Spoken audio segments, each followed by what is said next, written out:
What's good, Low Gang? Welcome back. I've got something big in the works right now, or at least big for me, but we're not there yet. There's a lot more happening in between. I've got to be honest, it's hard to stay focused on the now when I'm thinking about what's coming next. I'm always trying to plan a few steps ahead, but when it's something exciting, you know, I'm sure you know what I mean. It's like you just want it to happen. It's so easy for that to pull you out of the present and get stuck in dreamland. But the hardest part isn't really what's around the corner. It's staying here long enough to grow into it. This part right now, the quiet, the building, learning, the studying, this is where it's all happening. The necessary steps to get where you're going. This needs to happen so that this can happen. It's pretty much just how life goes, right? You learn to crawl before you can walk. I don't even know if this is really happening. Am I in the Matrix?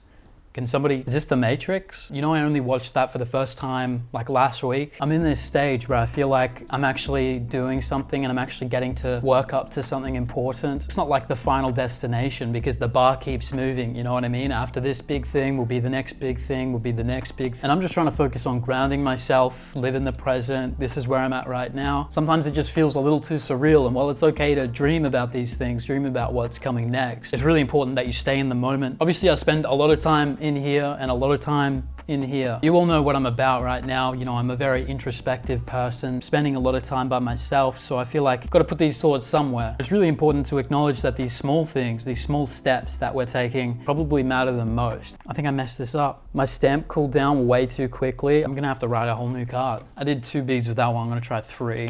I guess where I'm at right now is just really trying to remind myself these small steps. It's probably the most defining moment of how far you will go eventually. And I think just talking about it and putting that out into the world might just help me stay focused. Now that's too much wax. That is a fat stamp. I hope that looks all right. I haven't even said that much, but what I have said, I don't even know if it makes sense. I want to say thank you to everyone who's put in an order so far. This whole packaging process is almost a ritual to me, doing the wax, packaging the bag, doing the tags. I don't even know if any of y'all even want these prints, but put your trust in me, you'll get a little bonus. I am literally losing money. Looking exactly how it should. The patchwork hobo sold almost immediately after I posted the video. This is the order I'm preparing right now, so shout out to, I won't share your name, but I'm glad I made something that you saw yourself in, and that's all sealed. I can't even post this today because it's Sunday.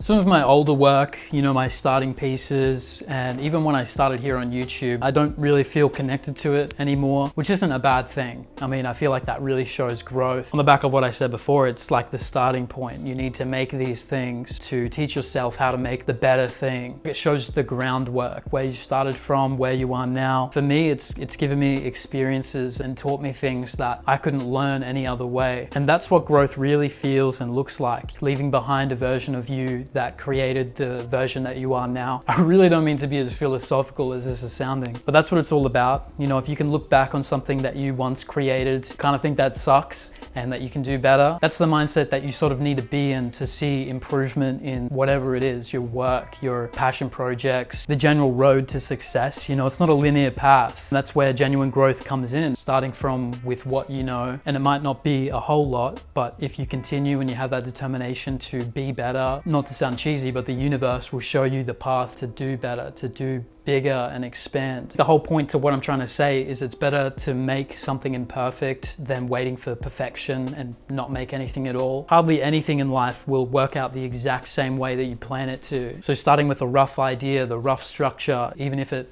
seems a bit half-ass or, you know, it's not as good or as amazing as what these guys have built or whatever. It's all about starting with what you know and then becoming what you are. There's no rules for this, no cheat code, no map, no guide, no exact path that you can follow, especially when you're trying to make something new. This whole channel being a prime example. This whole time I'm walking blind, no exact route to put in your GPS. Like, how do you try and explain something that hasn't been done yet? A lot of it's trial and error. You know, it's testing what works for you and what works for your process. People might get offended at saying like, figure it out for yourself. In my very short-lived 27 years of experience, I feel like there's so much beauty in that. You get to play with your own eyes and ears. You get to build your own construct. Even literally what I'm doing now, just testing colors, testing fabrics, what works best with what seems work best in what situation. When you are starting from the ground up, I think the best mindset to have is sometimes things just don't work out. Like what I said before, not everything comes to fruition the way way you intended it to. That doesn't necessarily mean you've wasted your time and energy. I think it means that the importance of that situation has yet to fully show itself to you. Truly how any framework is built in life, by moving and failing and adjusting. Sometimes the things that you invest in now don't even reappear for years later. While it's easy for it to feel like a waste in the moment and where you are right now compared to where you were hoping to be, just give it a little bit of time, or sometimes even a lot of time. Eventually it's going to make sense.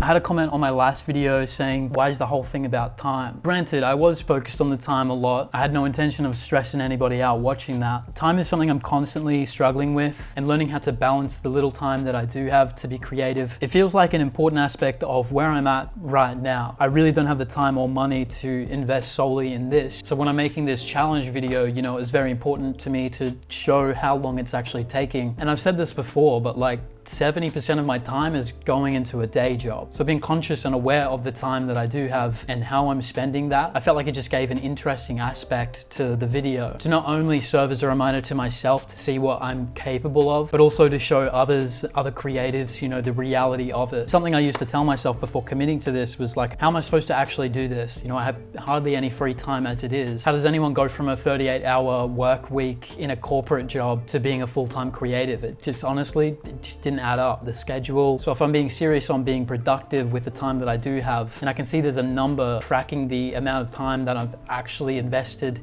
into being productive, it's really helped me gain a better perspective on what I'm investing in and how I'm using my time and the dedication it takes to build something that matters. So it wasn't really the overall focus, I guess, for this video. It was just challenging myself. This is how long it took. A lot of my other videos are quite relaxing and a lot more slow paced. I just wanted to step it up a notch. Just to be honest about it, you know, eventually that is the goal, to be able to commit to these bigger projects that will take more time, pieces that will take a lot more energy and a lot more dedication, a lot more thought. Because I don't have the opportunity to do all of that right now, it's pretty important to me to stay accountable, I guess. So if you were sitting there watching that and your blood pressure was rising and you were thinking, bro, better shut the fuck up about his time, I hope this video is a little more slow paced for y'all. Sometimes the hustle be calling, man, and you just gotta do it when you can.